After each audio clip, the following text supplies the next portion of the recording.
اللہ تعالیٰ کے لیے قربان ہو جاتا ہے، جو اللہ والے ہوتے ہیں۔ حضرت امام حسین، ان کے پڑوسی، دوست، جاننے والے رمضان المبارک کے مہینے میں حضرت امام حسین کے پاس آئے۔ آنے کے بعد حضرت امام حسین سے کہا کہ حضرت مجھے کچھ پیسے کی ضرورت ہے، کھانے کی ضرورت ہے، آپ مجھے دے دیجیے۔ حضرت امام حسین نے اتنا سننے کے بعد آپ رونے لگے، اشکبار ہو گئے۔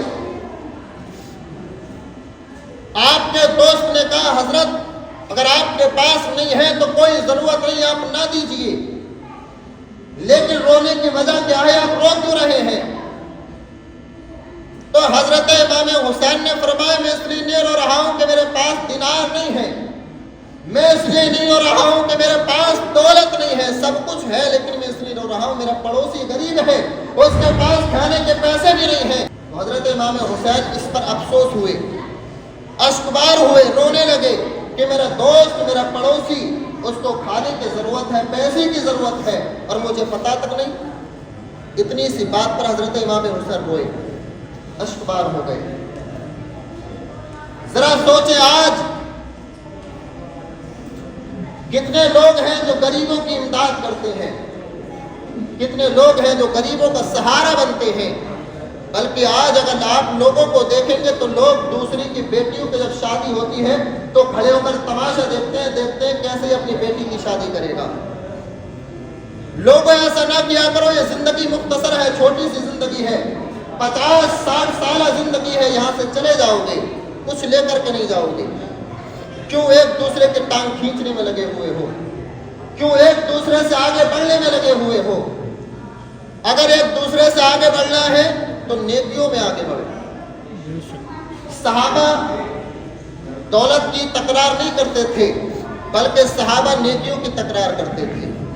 وہ چاہتے کہ یہ صحابہ مجھ سے نیکیوں میں آگے نہ بڑھے، وہ چاہتے تھے کہ فلاں انصاری مجھ سے نیکیوں میں آگے نہ بڑھے، بڑھ چڑھ کر کے حصہ لیتے تھے۔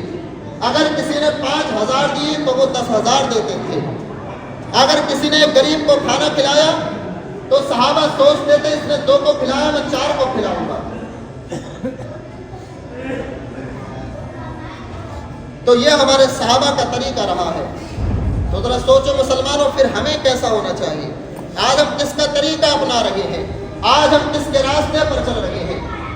ہمارا عقیدہ یہ ہے کہ اگر ہم اللہ کی راہ میں خرچ کریں گے تو ہم غریب ہو جائیں گے، ہماری دولت کم ہو جائے گی، ہمارا پیسہ کم ہو جائے گا۔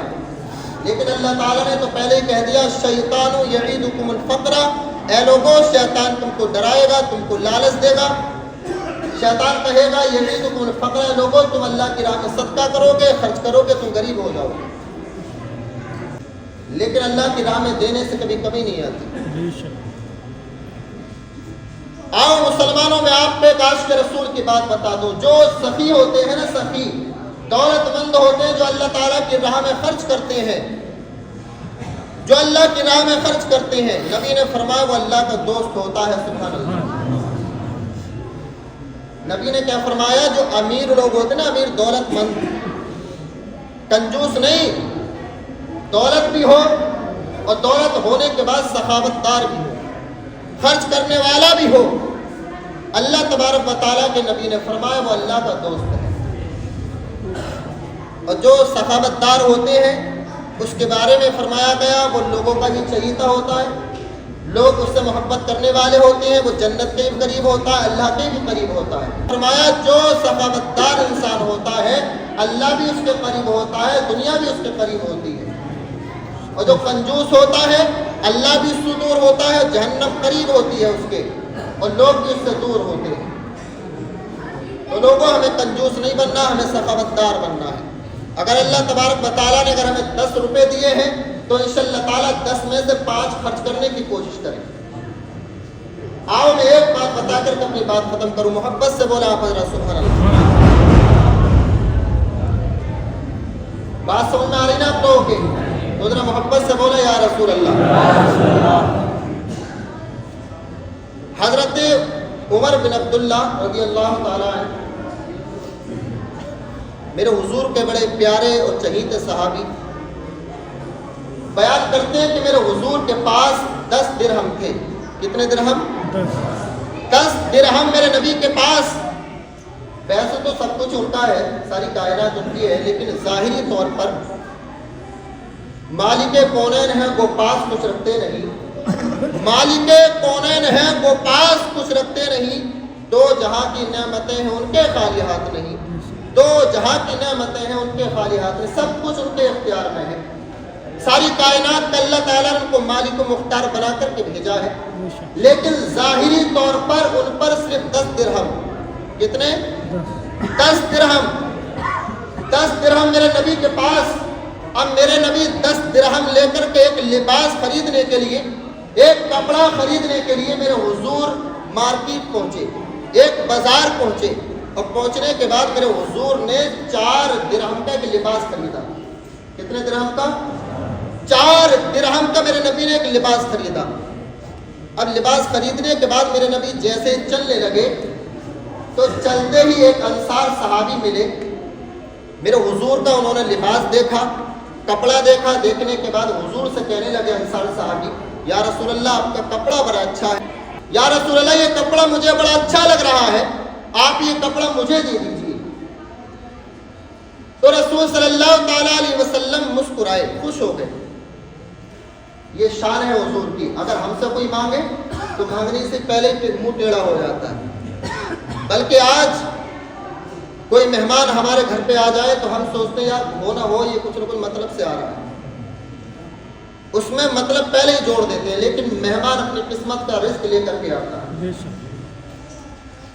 لیکن یہ کیسا گھرانہ ہے, کیسا دروازہ ہے کہ جب کوئی مانگنے والا آتا ہے تو میرے حضور خوش ہو جاتے ہیں. سبحان اللہ.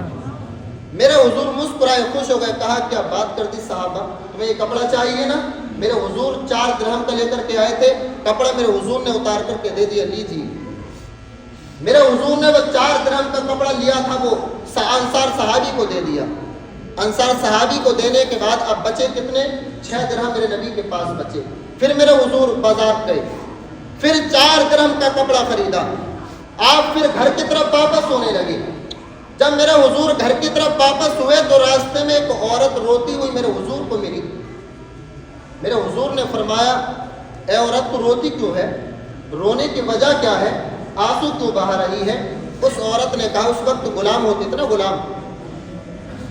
تو اس عورت نے کہا, یا رسول اللہ میں فلاں انسان کی غلام ہوں اور اس نے مجھے 2 درہم دے کر کے آٹا لینے کے لیے بھیجا تھا, لیکن یا رسول اللہ وہ 2 درہم میرے گم ہو گئے.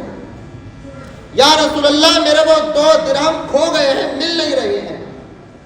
اتنا کہنے کے بعد میرے حضور کے پاس 2 درہم بچے تھے, کیونکہ 4 درہم کا جو لباس لے کر کے آئے تھے وہ پہلے ہی صحابہ کو دے دیا تھا. اب دوبارہ لباس لے کر کے آئے تھے 4 درہم کا, تو بچے کتنے؟ 2, تو 10 درہم تھے. تو میرے حضور صلی اللہ علیہ وسلم نے وہ 2 درہم نکالے اور اس عورت کو دے دیے. کہا لو اس سے آٹا خریدو اور چلی جاؤ اپنے آقا کے پاس. اب میرے حضور نے 2 درہم اس عورت کو دے دیے, لیکن اس عورت نے وہ 2 درہم لیے. لینے کے بعد پھر بھی رو رہی ہے, لینے کے بعد پھر بھی اشکبار ہو رہی ہے. میرے حضور نے فرمایا, اب کیوں روتی ہے؟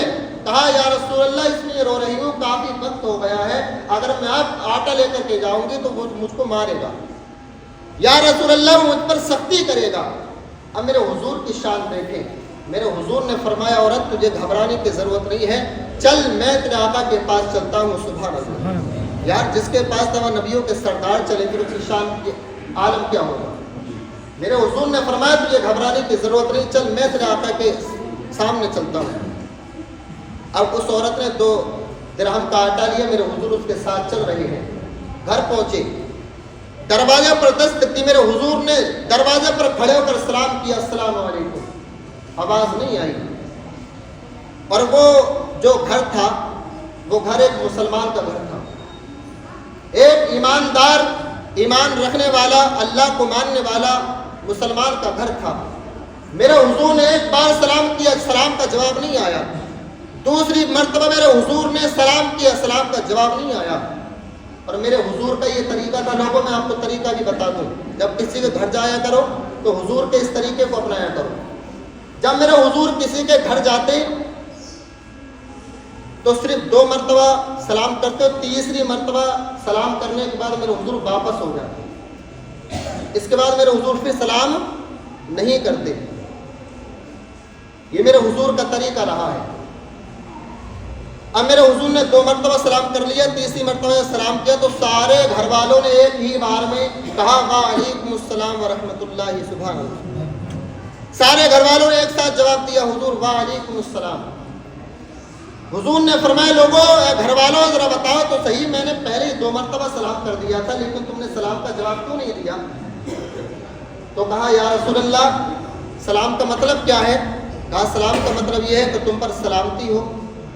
تو کہا یا رسول اللہ ہم نے اپنی قسمت پر ناز کیا کہ سلامتی دینے والا تمام نبیوں کا نبی ہے، سلامتی دینے والا مالک کائنات ہے، تو ہم نے اپنی قسمت پر ناز کرتے ہوئے ہم نے پہلے سلام کا جواب اس لیے نہیں دیا کہ حضور ہمیں سلامتی دے رہے ہیں تو ہم سے بڑا پھر قسمت والا کون ہوگا۔ حضور نے ایک بار سلامتی دی السلام علیکم تم پر سلامتی ہو، دوسری مرتبہ آپ نے سلام کیا السلام علیکم تم پر سلامتی ہو۔ تو یا رسول اللہ ہم نے اس لیے جواب نہیں دیا، سلامتی دینے والا ہمارا حضور ہے، ہمارے آقا ہے، تو تیسری مرتبہ یا رسول اللہ ہم نے اس لیے جواب دیا ہے۔ تو یہ محبت کرنے والے ایسے ہوتے ہیں۔ میرے حضور نے فرمایا تمہاری جو کنیز ہے، تمہارے گھر کے اندر جو کام کرنے والی ہے،